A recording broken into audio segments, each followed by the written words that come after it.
guys? This is Swingman here, back with another upload. Today we're going to do something a little different. We're going to get back into our hitting tips videos here. One of the most highly requested videos people have been asking for is how do we use our lower half. So I think we could have a pretty general discussion here. I brought Eric Flynn. Obviously you've been seeing him on my channel everywhere. And basically what we both try to do with our lower half. So I guess starting off, what are some things when it comes to your lower half when you're hitting that you try to focus on?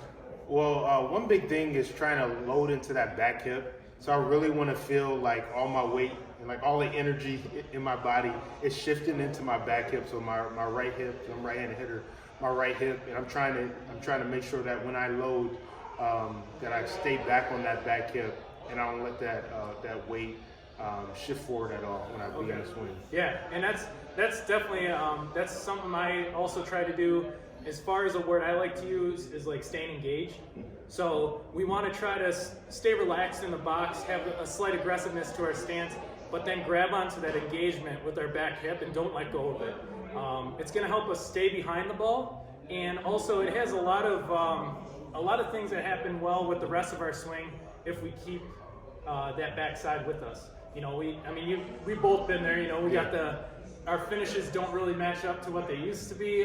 You know, you start letting go of the bat with your top hand early. You start doing a helicopter. Yeah, I get a helicopter whenever I get off that backside. I start to lose my bottom hand, and I lose my swing. So I know immediately that I'm off my backside based on my finish, just like you said. Yeah. So a couple of things, I guess, to get into this video of how we could work on using our lower half in the correct way.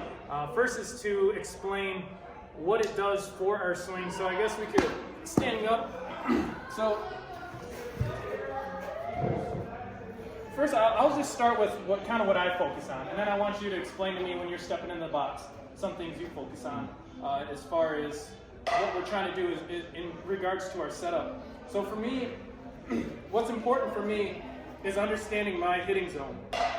And by hitting zone, I mean, you know, when I warm up with the tee, typically I let the ball deep in the box, deep in my stance, and I'm trying to drive the ball the other way. As I get warmed up, this tee is lined up with my front foot, or it's in front of my front foot. So that's my hitting zone. What I consider I'm gonna be accelerating this barrel as quickly as possible. So that's where I ideally would like to make contact here. So when I step in the box, my setup is with my back foot first. All right, I want to make sure that I'm grounded with this back foot because I want to maintain stability behind my hitting zone. So that's my goal, so I can watch everything happen up front. And not only visually does that help, but also if I focus on staying back behind the zone, it's going to help me stay engaged with this back hip. Yeah. That's kind of when I step in the box. Yeah, it's similar when you talk about that back foot. For me, like when I stand, I don't know if the camera can see it, but when I stand, my feet naturally bow out. And so if I stand in the box and allow my back foot to open up, when I load, my weight will go outside of my back foot. And even if your feet don't do that, sometimes I see with younger hitters, when they load, their weight goes over that back foot, and then they lose their balance and they lose that power and lose that engagement. Yep. And so what I do, and just one of the things I do, I know different hitters have different things with their back feet, but I kind of turn in a little bit, toe in a little bit, just so I know that when I rock back a little bit into my back hip, I know my weight won't allow me to for my weight to shift. So when I load up, when I step in the box, my foot is turned in a little bit, and so that when I load back into that back hip, it doesn't allow my weight to shift over that back foot. Yeah, no, and that's a great point because when we have the movement, if you watch my other hitting tips videos, I talk a lot about our negative movement away from the ball.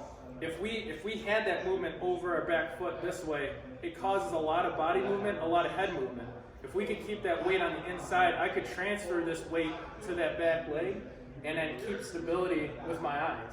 And then also, one thing that helps a lot, and we made this adjustment after our careers were over, but if we take our weight off of our toes, which if we're on our toes, if you think about it, for any of you weightlifters out there, you don't want to do squats on your toes because your knees absorb a lot of that energy and it's not good for your knees. So if I'm in the box and I'm trying to stay aggressive with my legs, if I'm on my toes, then I'm using the weakest part of my legs to hold stability. So as an athlete, it's weird to say that you want to sit back a little in your swing, but when we're hitting, we want to stay grounded, we want to stay planted, we want to use the biggest muscles we have. And so one adjustment that we both made afterwards is we take our weight here and we sit into our back hip this way.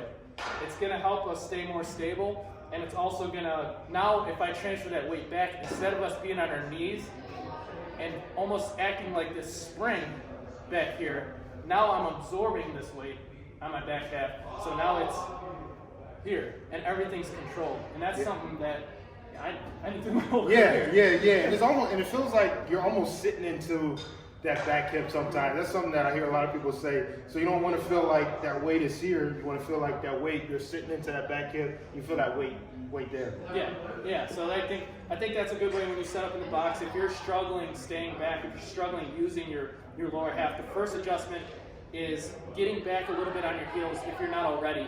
And I guarantee that most of the athletes that are struggling, you're not on your heels because we're never taught that. We're never taught to be on your heels in anything. Yeah. So that's number one. Again, getting set up in the box, understanding that we're trying to load behind the hitting zone. Now, as far as our engagement, so this is kind of something that I really wanted to push in this video, is how it affects our bat path. And I think our weight in our body, in our stance, or in our swing, definitely has a direct impact on the rest of our swing.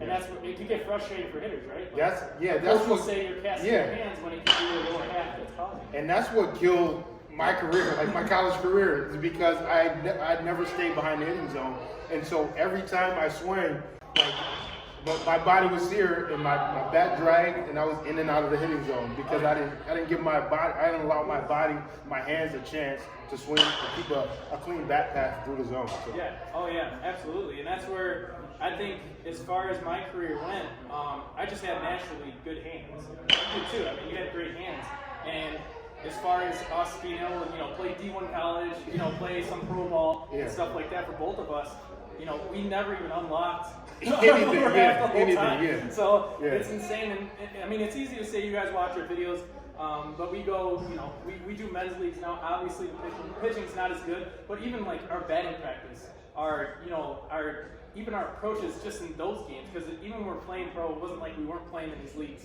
as well. So, but I mean, we're 100% more locked in now.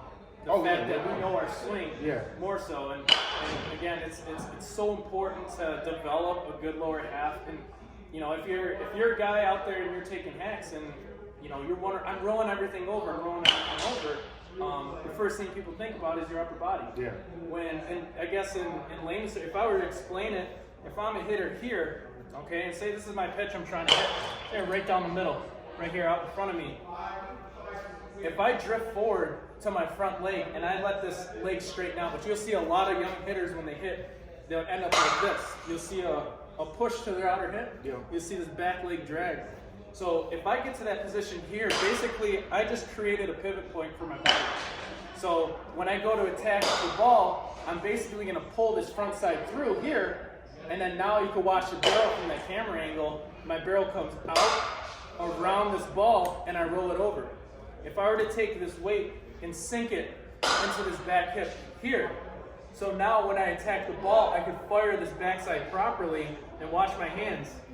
The barrel gets on that path, and now I can make contact, and because I'm staying back, I can take that nice full finish, as opposed to when I'm here and pushing, when I try to finish, you're going to see those hands get cut off for you young hitters that, if you're struggling, keep staying balanced with your finish and stuff like that. I'm telling you, pay attention. See what's going on with your lower half first. Start with a good base. If you have a strong base, then we can build a swing around. And talking about my own personal swing, I couldn't pull the ball. I was one of the bigger guys on my team, and I could drive the ball up the middle. I gave balls out right center, right field all day long, but I could never get to that inside pitch.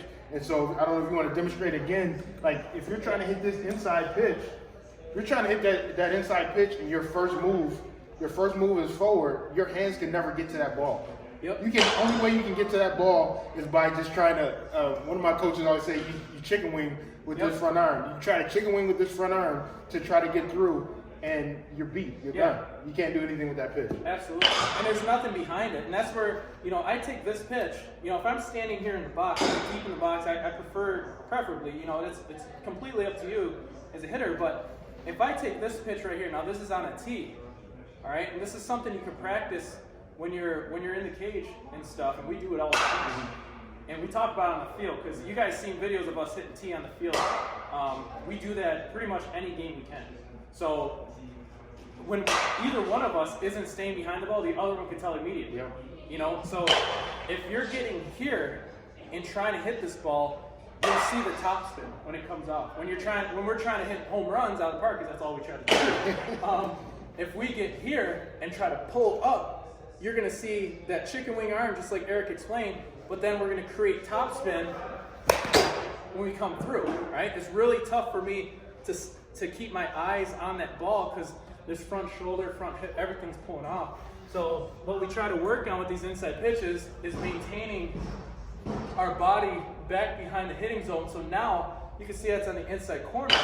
I just chicken winged on it. Because I kept my weight back behind it, now I get some extension on it. Yeah. This is the same inside pitch. And for us, our whole careers, that was eating us up. Exactly, yeah. All the time. Yeah. So now I take the same pitch, I keep my weight back here, and that's a home run on HitTrax. Get out. No, warning check call. All right, so again, keeping ourselves engaged with that back hip through the entire process, really, is what's going to help you. I mean, guys, if you want to go on YouTube and watch hitters, watch the swing man. Watch like Juan Soto. Soto's like a big display of everything that is standing behind the ball. Yeah. It's so simple, it's so direct, but you'll see his weight in his head when he makes that first motion is here, and he doesn't move from there. No. Yeah. Yeah, and I mean, he's a strong, he can do things that a lot of us can't. But as far as that positioning he gets himself into, that's the position every hitter needs to get into when it comes to staying behind the ball. Yeah. So it's not just the inner half pitch. What happened with both of us is now the outside pitch. You can't hit that. Yeah, all you're doing is fading it. Yeah. And it's something that the one thing I enjoy about baseball and like hitting off the tee, and we do tee on the field, is that the ball will tell you what adjustment you need to make. So if I see that ball fading and not staying true to right field, I know that I'm coming off my back hip and I'm not staying engaged and driving that ball. Same thing, like I said, pulling the ball. If I'm trying to pull that ball and I get top spin, I'm not engaged in my back half. So, I think that's one of the best drills to do, especially pregame, to try to see what adjustments you need to make.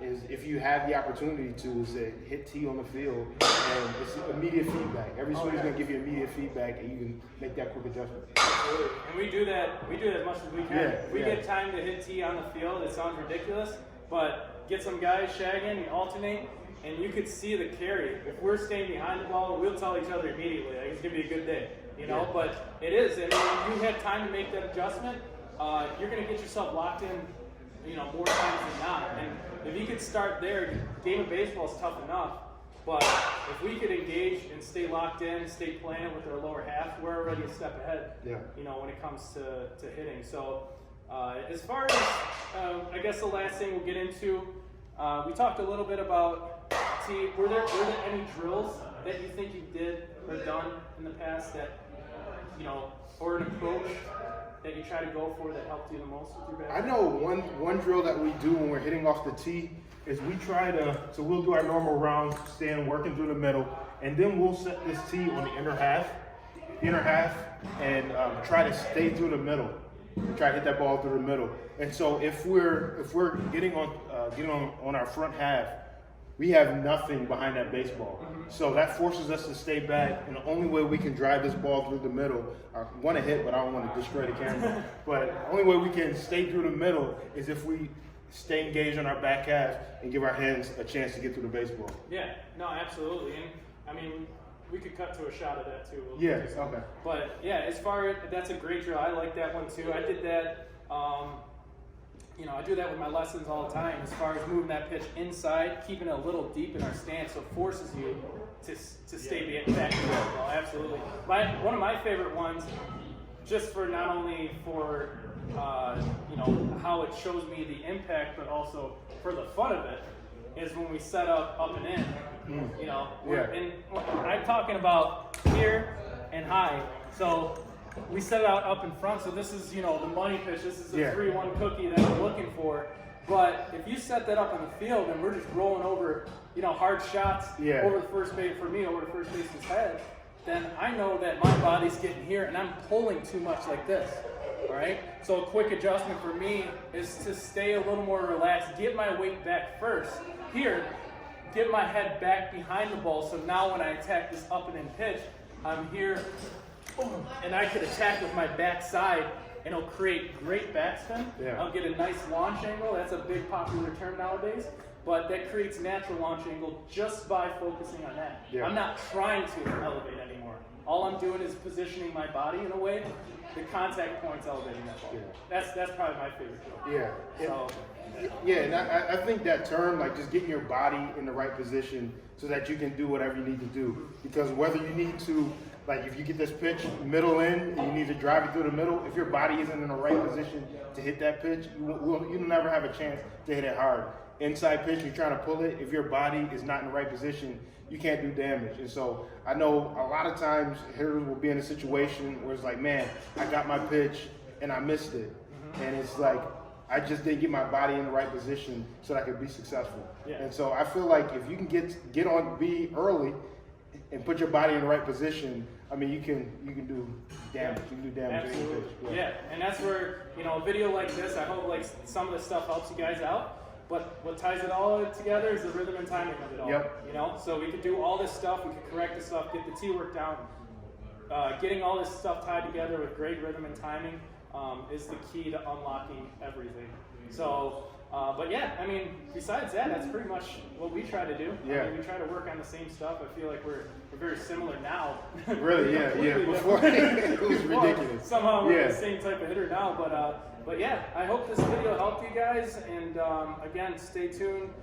Hit the subscribe button and hit that like button as well. We just filmed another challenge video. I think it's going to be pretty innovative. It's pretty innovative. We're pretty exhausted, but got some bombs in here too. All right, thanks for watching.